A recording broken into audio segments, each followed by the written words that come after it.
আসসালামু আলাইকুম রহমতুল্লাহি আবরাকাতু। ঈদ মোবারক। আজকে বাসায় মেহমান আসবে বলছিল, তো এখন মেহমান যখন আসবে বলছে তাই খুব আমরা দেখতে পাচ্ছি আমাদের ভিডিওতে এগুলো রুটি বানানো হচ্ছে। কিসের জন্য এগুলো রুটি বানানো হচ্ছে? রুল বানানোর জন্য। আমার আপু খুব দ্রুত রুলগুলো বানিয়ে ফেলতেছে।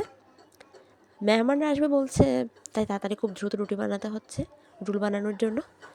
খুব তাড়াতাড়ি বেলছে, আমরা দেখতে পাচ্ছি খুব তাড়াতাড়ি বেলে ফেলছে।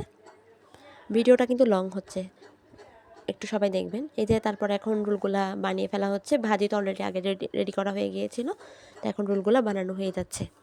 রোলটা বানিয়ে ফেলা হয়েছে, এবার ভাজার জন্য নিয়ে গেছে। আর আমিও নিয়ে ফেললাম ঝটপট সেমাই, যেহেতু মেহমানরা আসছে তাই ওদের জন্য দুধ নিয়েছি। দুধ নিয়ে এখন সেমাইতে দুধ ঢেলে দিচ্ছি, লাচ্ছা সেমাইতে।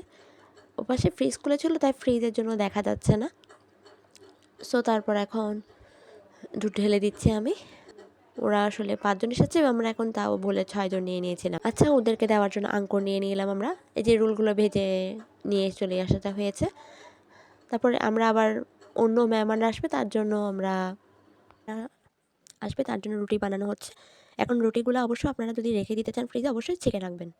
আপনি যখন রোলগুলো রাখবেন ফ্রিজে, ওগুলো কিন্তু লেগে যাবে না। তারপর বানিয়ে ফেলছে এখন অন্তন। যেহেতু রোল বানিয়েছি, বাকি যেগুলো আরও কিছু ময়দা মেখে আমরা এখন করছি, বাকি যেগুলো দিয়ে আছে রুটি, ওই রুটিগুলো দিয়ে আমরা এখন অন্তন বানিয়ে ফেলেছি আমার আপু। অন্তন বানানো হয়ে গিয়েছে অলরেডি, আমরা দেখতে পাচ্ছি 4টা বানিয়ে ফেলেছে। এই যে এখন বানানো শেষ হয়ে গেছে অন্তন। আমরা এখন অন্তনের ছবিগুলো দেখতে, মানে ভিডিওটা দেখতে পাচ্ছি। আমাদের হাতে অন্তনটা আছে, অন্তনটা দেখতে পাচ্ছি আমরা। আরও কিছু রোল বানিয়ে নিয়ে আসা হয়েছে এখানে, সেই রোলগুলো দেখতে পাচ্ছি আমরা। ঠিক আছে, আল্লাহ হাফেজ।